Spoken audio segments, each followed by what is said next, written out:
Kështu që nga kjo pikpamje do më refuzoj marrja aktit me një iniciativë politike. Megjithatë nuk do të hyj kësaj.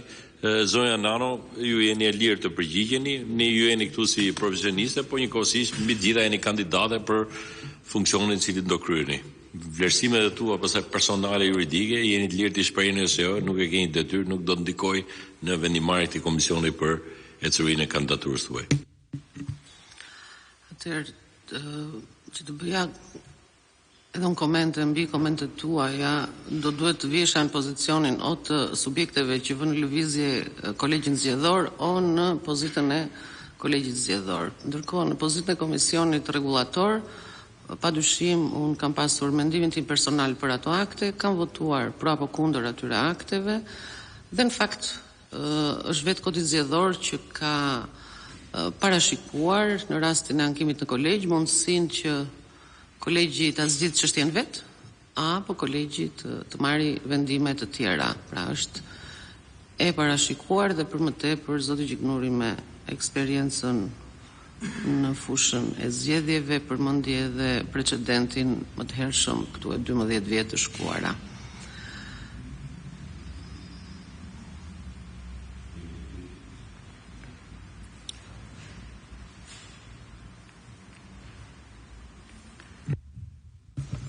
Faleminderit zonja Nano.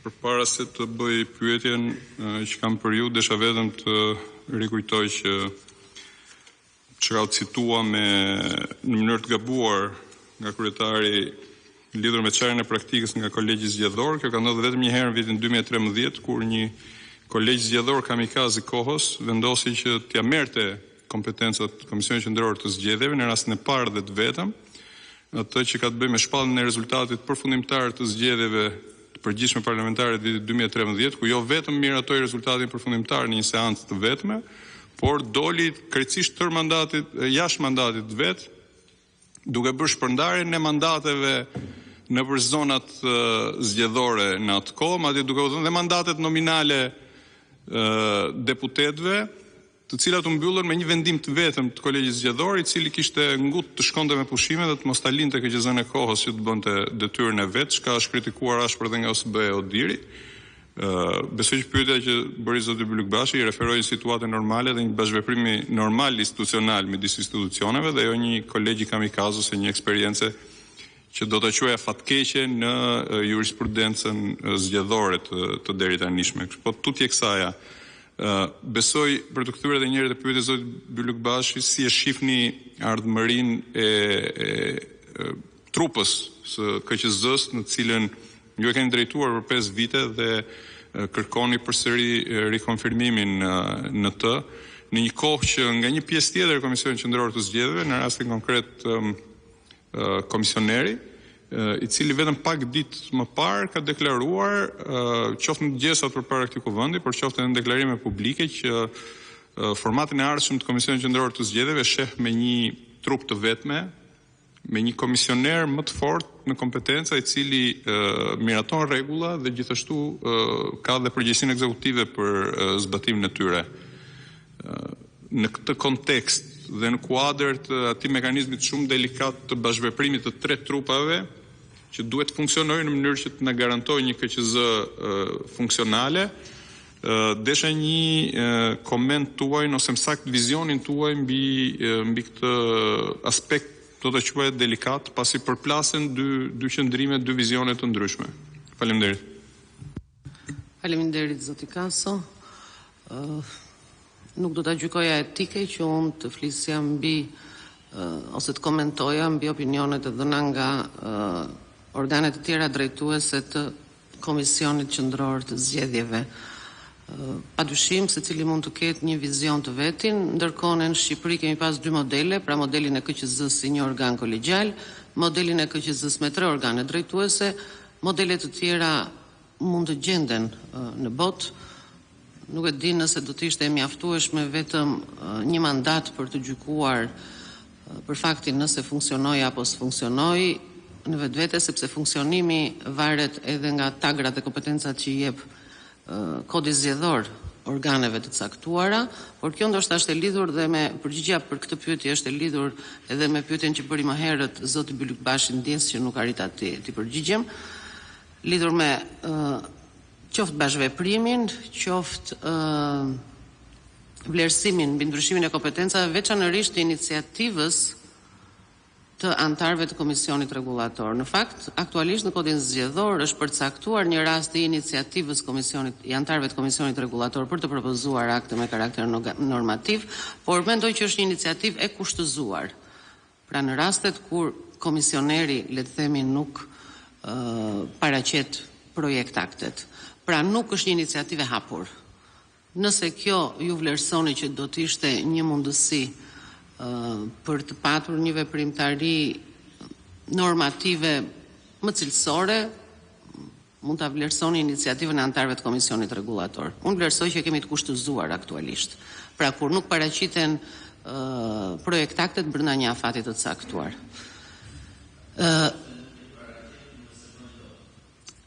Në qoftë se i paraqet, ne nuk e bëjmë dot, ne mund të luajmë me amendamente, por propozimet të reja janë të kushtëzuara. Iniciativa e antarëve të rregullatorit është e kushtëzuar sipas kodit zgjedhor. Në vlerësimin tim ashtu si kundër e lexoj.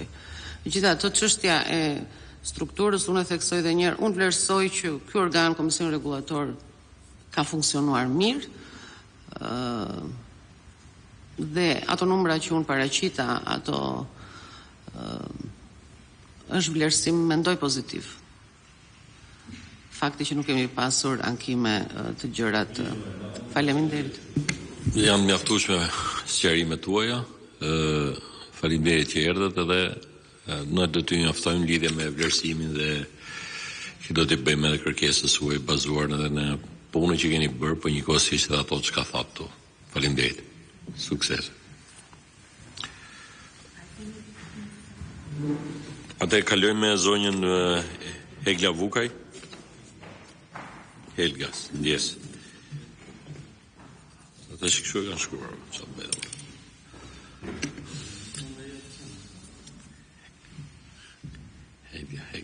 Hegla më mirë. Unë thash Heglën jo Zeqinen. Çfarë do këtu? Po mirë, rria ti këtë sepi, më shmaj. Atëre, zonja Vukaj, ju jeni antar aktuale Komisionit Rregullator të zgjedhjeve, jeni një nga aplikantët që kërkoni të rinovoni mandatin tuaj. Ne përgjithsisht ju njohim edhe të paktën nga puna juaj dhe nga ato çka keni bërë.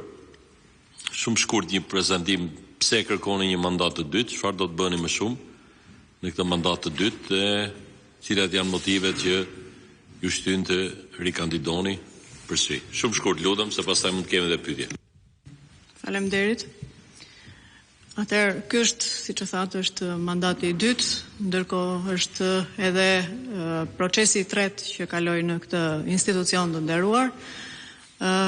Përvoja 5 vjeçare, padyshim që ka qenë një përvojë e konsideruar dhe e konsiderueshme, të cilën e mora si spunto për të rikandiduar dhe për të vijuar kontributin e dhënë.